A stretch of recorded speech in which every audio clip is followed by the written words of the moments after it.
Alex. How are you doing today? Hi, Kelly. How are you? I'm doing well. You and I got to hang out last night, got to go see a comedian, got to go to a bar, got to go have a few beers at my house, rode in an Uber. I mean, what a night we had. Great night. Yeah. If this had been like exactly 100 years ago, we couldn't have done that. Which part? All the fun stuff we did with alcohol. Oh, you mean because it was prohibited? Yes.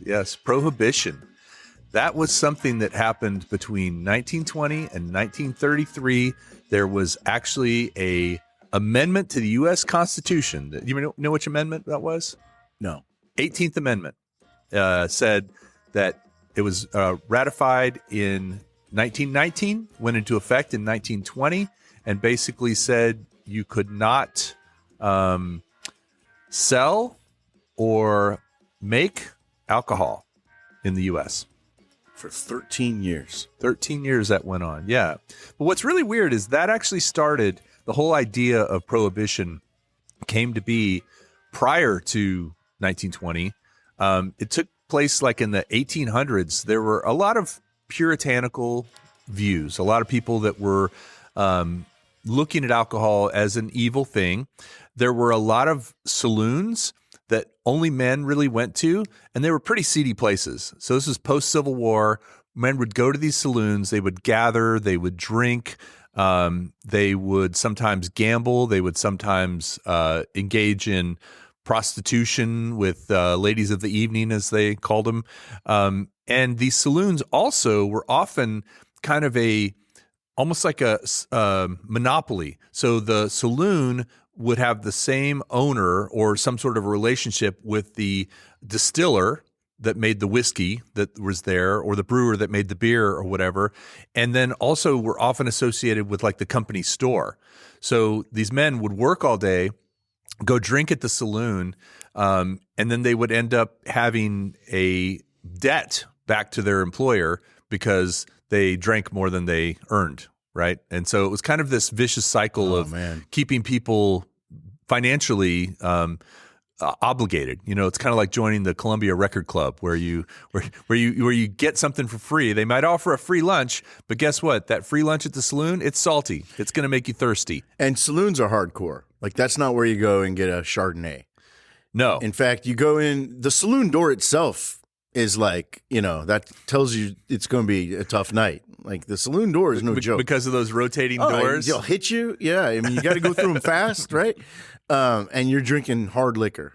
You know, my grandmother and grandfather had saloon doors into their kitchen, like these swinging shuttered doors that were not even full size. They just. And when you're a kid, you want to go under them. You don't want to mess with having that thing hit you in the face. This practice of monopolies around the saloons and the breweries and the distilleries were called tide houses back then. And people were kind of against that because they realized that these tide houses, while they would offer free lunch, they were basically enticing you to purchase alcohol and become indebted to the company.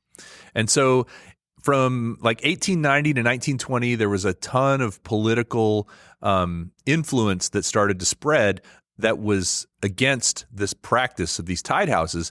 And there was actually a group called the Anti-Saloon League. Have you heard of that? No.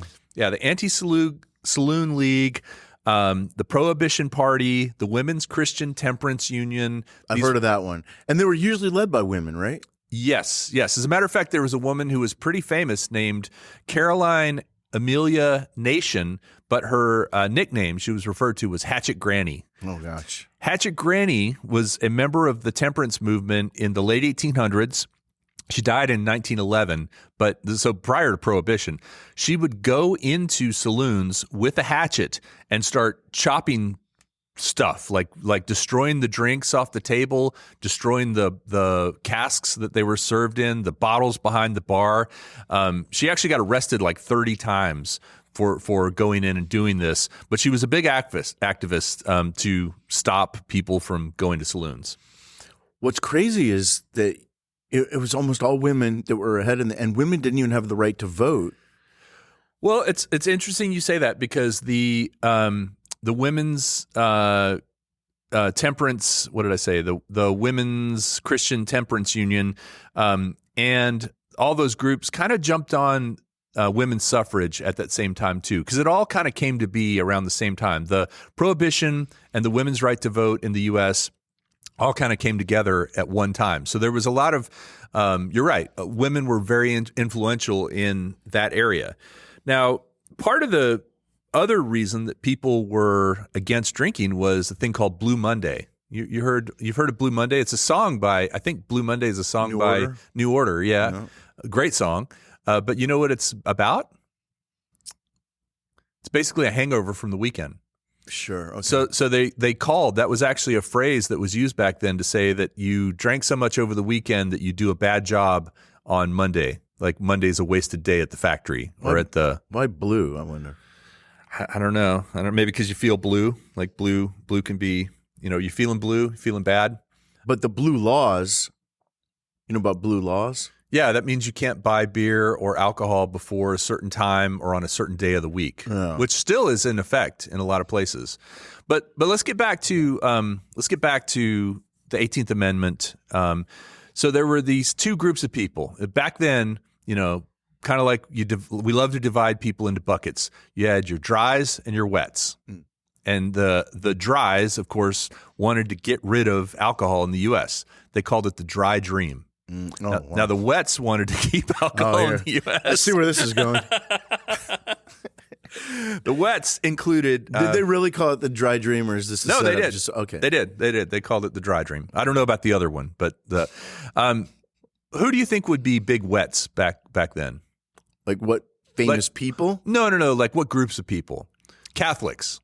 Oh yeah, Catholics were generally wine is actually a part of their ceremonies. That's right, and Germans were also wets because of their heritage, right? As a matter of fact, they had a song. It went, "Wer nicht liebt Wein, Weib und Gesang, bleibt ein Narr sein Leben lang," which means, who does not love wine, wife, and song will be a fool his whole life long. Oh, wow.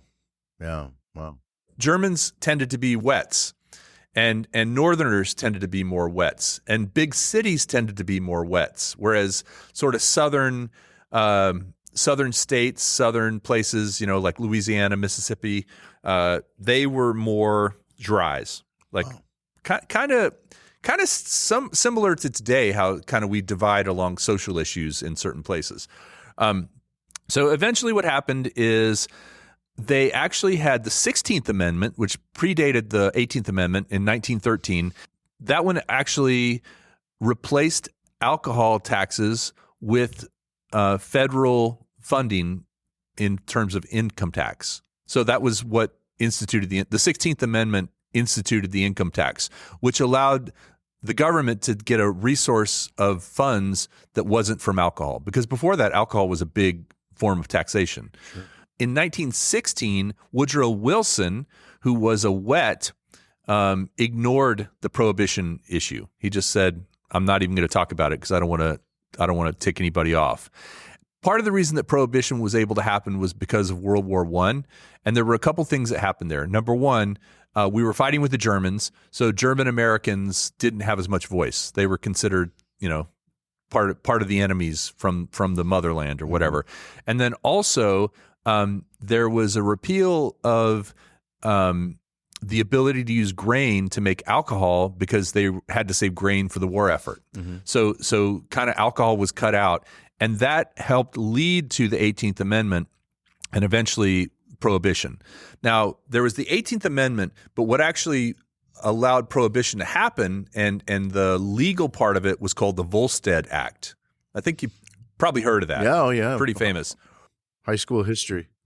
So the Volstead Act was actually passed by Congress, even though Woodrow Wilson tried to veto it. They did the 2/3 majority and overran him. So the Volstead Act didn't completely outlaw alcohol. It just said you couldn't produce or distribute it. So people bought up, when they heard this was going to happen, a lot of rich people bought up wine cellars and liquor places and just bought, thousands of dollars worth of it, which back then would have been millions of dollars worth of it, and stashed it. And then they would have parties, and they would serve it to government people, and they would serve it to. And was that legal then? You could keep it if it already existed. You could keep it. You could drink it. You could drink it. You just couldn't make it or distribute it. So what about like there was no lobbying power of like Anheuser-Busch, or were those companies just not big yet? They were big, and what they ended up having to do was make near beer. So they had to actually drop the alcohol content. I think they were allowed to have like 1.2% alcohol or something in their beer. But basically what happened is the Volstead Act went into effect, and then they gave a lot of power to the states. So it depended on what state you were on, how much it was enforced. It depended on whether you could drink it at home or not, because some states didn't allow it. Some states completely forbade alcohol 100%. You can't even drink it in your own private residence. Some states allowed it. Some states turned the other way. As a matter of fact, a couple of states like Maryland and New York actually refused prohibition. They just said, no, we're not going along with it. You know, you got the Volstead Act, but come enforce it. Come try. And that was a big problem. It was very hard for the government nationally to just say, you know, we got to try and stop everybody from drinking alcohol. They couldn't do it. It was too big of a thing. I know that when in 1932, when the Olympics were in Los Angeles, it was during Prohibition, and the French team refused to. They stayed on a boat, ship, and they served wine, and they refused to like stay in a hotel. And they would just go on and off that ship. And then other people got to go on that ship too. Right. Yeah. And it had to be a certain number of miles off the coast. So I think originally it was 5 miles off the coast. They could was considered legal to have alcohol, but not on American ships. Foreign ships who were coming in 5 miles off the coast, they could anchor and they could do it. But once they got within 5 miles, they weren't supposed to do it. They were supposed to store and lock up all of their alcohol while they were, you know, at dock or whatever. Seems so silly now. So some things that people did, like for instance, the Volstead Act actually allowed for religious purposes. So you could make wine for, you know, sacrament and for drinking wine in a religious service. You could also make medicinal whiskey. So a lot of doctors prescribed whiskey to people, and that was a way they got around it. Farmers were also allowed to grow grapes and make small amounts of grape wine. Well, what happened is the farmers started doing this thing where they would make these concentrations of grapes called grape bricks, called wine bricks or wine blocks, and they would put a warning on these things on the package. They had to have this warning that said, warning, after dissolving this brick in a gallon of water, do not place the liquid in a jug away from the cupboard for 20 days because it will turn into wine. It basically gave the instructions in the warning. Don't do this. So yeah, all this is going on. There's the wets and the dries, and a lot of Dirt Nap City alumni were involved in this. Oh, yeah? John D. Rockefeller. Oh, yeah. He was a big dry. He didn't believe in drinking. He actually later realized it was sort of pointless because he felt like it was turning U.S. citizens into criminals. Eleanor Roosevelt was a dry, but FDR, Franklin Delano, he actually was more of a wet, but he couldn't really say that because of his wife. But he's eventually the one that repealed the Volstead Act and the 18th Amendment. So that was under FDR's rule. But you know what the biggest problem with, one of the biggest problems, probably maybe the two biggest problems with Prohibition were crime, because Al Capone. All of a sudden, everybody was a criminal. And this gave a huge amount of revenue to people like Al Capone because they organized, they were able to, they had the systems in place to smuggle things. I mean, they were already smuggling other things, so they knew how to do this. They were rough, and they would open these places or sell alcohol in Chicago. As a matter of fact, a lot of people in Chicago kind of let Al Capone get to where he was because they didn't want to be dry. They wanted the alcohol. And so the police were on board. Like, as a matter of fact, you've heard of the St. Valentine's Day Massacre? Yeah. Like, they wore police uniforms when they shot up, I think it was another gang over alcohol and over territory and stuff like that. Yeah. The other big thing, though, in addition to crime was tax revenue went way down because now instead of taxing alcohol, which was very lucrative prior to Prohibition, it was all illegal, so none of it was getting taxed. So the U.S. lost a ton of tax revenue through that. I'm guessing a lot of it wasn't very good quality either. Oh, no. Like moonshine and nasty stuffs, and might have not even been safe in some, because you don't have any government regulation of that stuff. I'm guessing that some people got sick. So it's funny you say that. Not only was it not safe, but a lot of so there was industrial alcohol that had to be made for machines and for cleaning things and for a lot of reasons besides drinking. But it could still get you drunk, right? You could still drink it and get a buzz from it. So people would do that. The government, in some cases, ordered those industries that made it to put some poisonous chemicals in it. So if you drank it, it would either taste really bad or it would kill you. And it's estimated that over 10,000 people in New York died from drinking industrial alcohol, not because of the alcohol, but because of the poison that was put into it. And there was a big debate about it. It was like, well, they shouldn't be drinking alcohol. It's illegal. Well, they're doing it and you're putting poison in it, so you're basically killing them. Especially, that's really chilling knowing what we know now about alcoholism.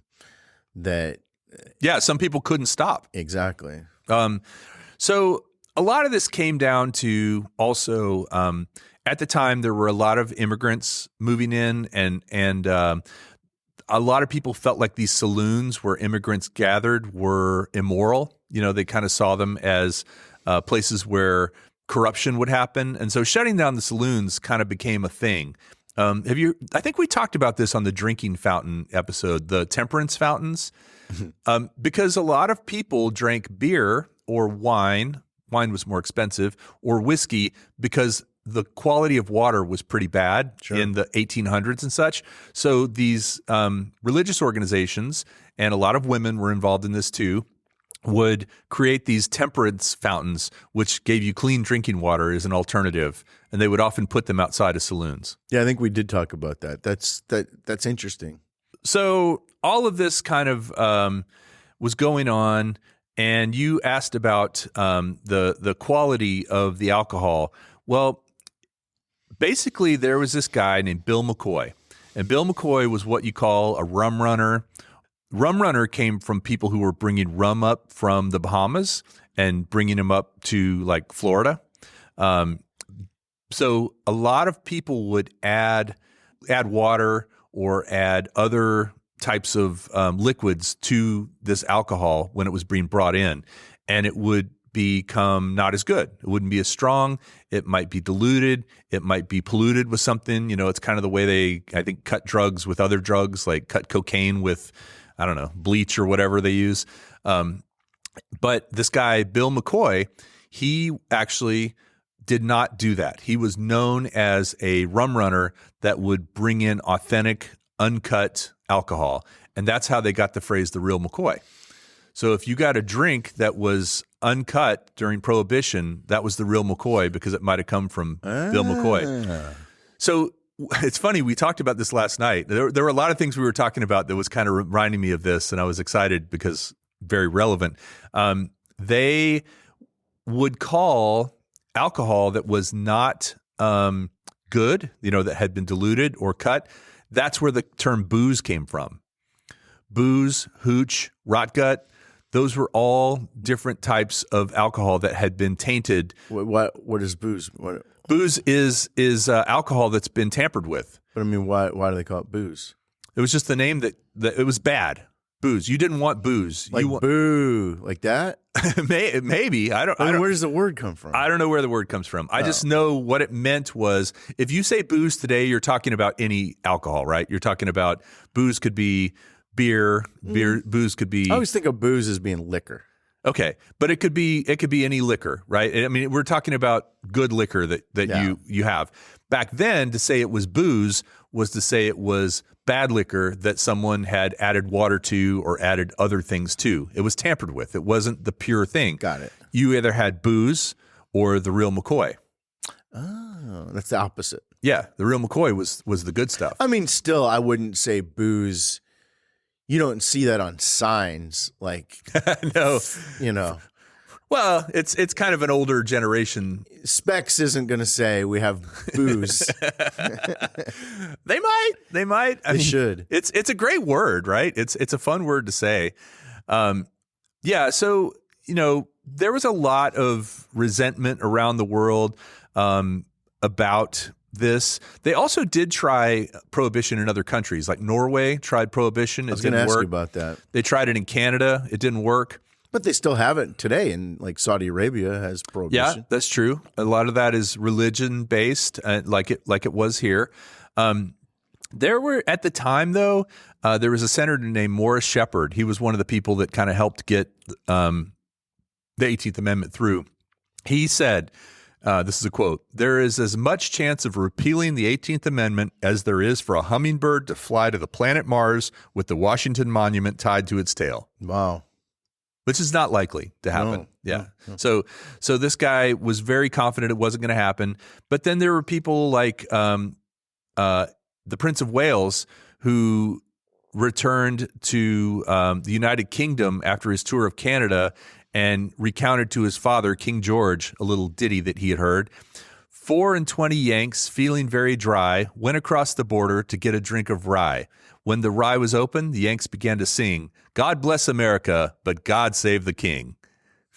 Nice. Because they were able to get it from Canada through England. Yeah. Anyway, this all kind of went on for a long time. Medical prescriptions rose, like people could get a prescription for it.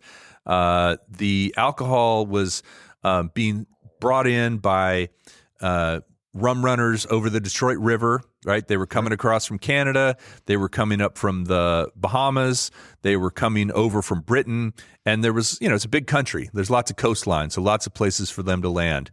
Winston Churchill thought that the Americans were crazy and that prohibition was an affront to the whole history of mankind. That's a quote from Winston Churchill. Constantly drinking, Winston Churchill, though. Yeah. I guess maybe that's a little bit of a context for him. Big wet. That was his hashtag Big Wet. That was his Instagram handle. So, as I said, they would put poison into it to keep you from using the industrial stuff.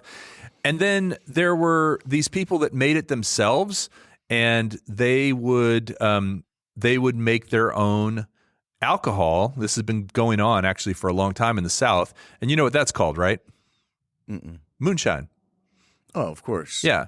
So they had moonshine runners and they had shine runners. These people, they would actually take vehicles. They would take muscle cars, like the Model T was really popular back then.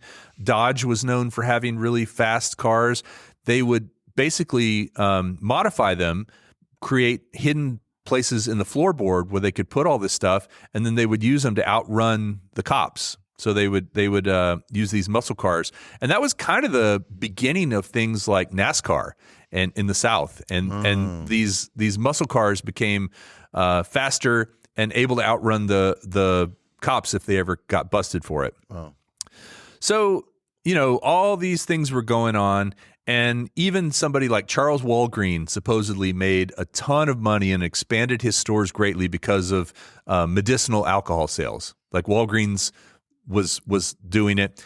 The other people that got involved that was kind of a weird mix was the Ku Klux Klan. They would actually go and threaten kind of vigilante justice. They would threaten distillers. They would threaten these rum runners, these moonshiners with violence. And then they would steal their alcohol and drink it. I was going to say, they weren't dries, were they? Well, they were in name, but not in deed. Yeah. So after all of this had kind of gone down, by the 1920s, there was a lot of opposition. People were like, "Hey, don't let some people in the rural religious belt tell us what we're going to do." And so in 1933. Franklin Roosevelt signed the Cullen-Harrison Act, which legalized beer with an alcohol consumption of 3.2% alcohol. And the 21st Amendment was ratified on December 5th, 1933, which repealed the 18th Amendment. Now, the 21st Amendment was the only amendment ever made to repeal another amendment. Only time we've had to do that. In 1930s, about 40% of the Americans still wanted prohibition. About 60% didn't. So it didn't work out there. And John Rockefeller wrote a letter that was published, and it said, when prohibition was introduced, I hoped that it would be widely supported by public opinion, and the day would soon come when the evil effects of alcohol would be recognized.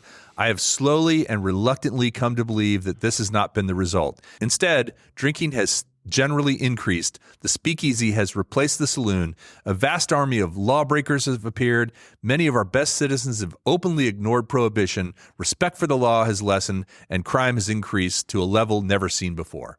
Yeah.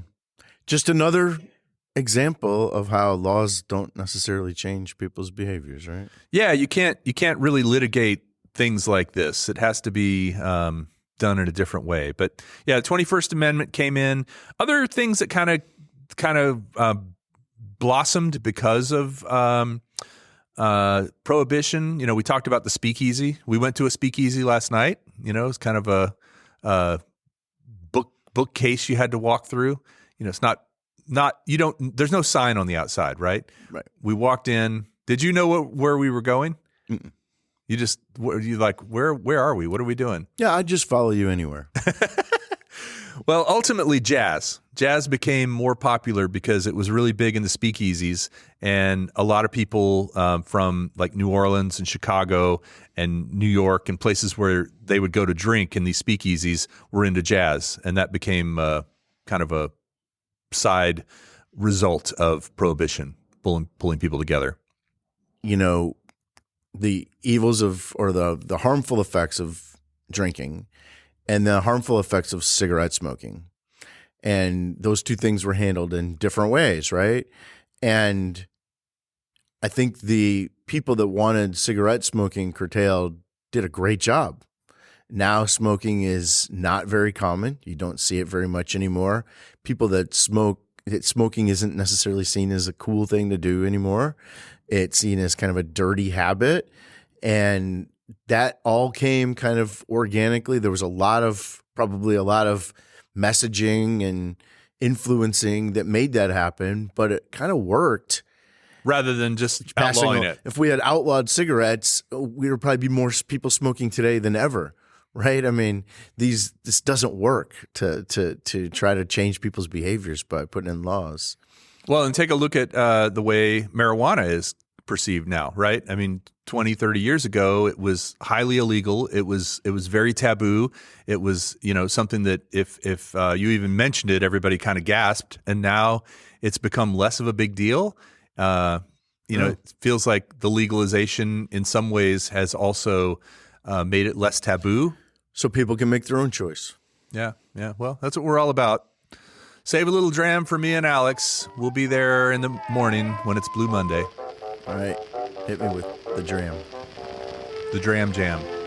When they passed that bone dry law, I was the very first to say it never would stay. Neither did I think the law could regulate our thirst. That's why I ain't got none of it stowed away. But now, since prohibition's got us, drinks are few and far between. Of all the stingy brothers, yours the worst I ever see. I insist upon my share. Don't play it's all run out.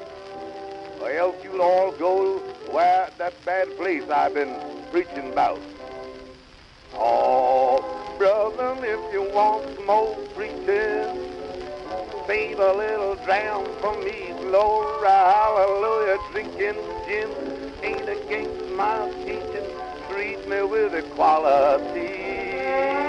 Now from that smell, plain to see, somebody here's holding out on me. So, brother, if you want more preachers, save a little dram for me. Bring it up with the collection.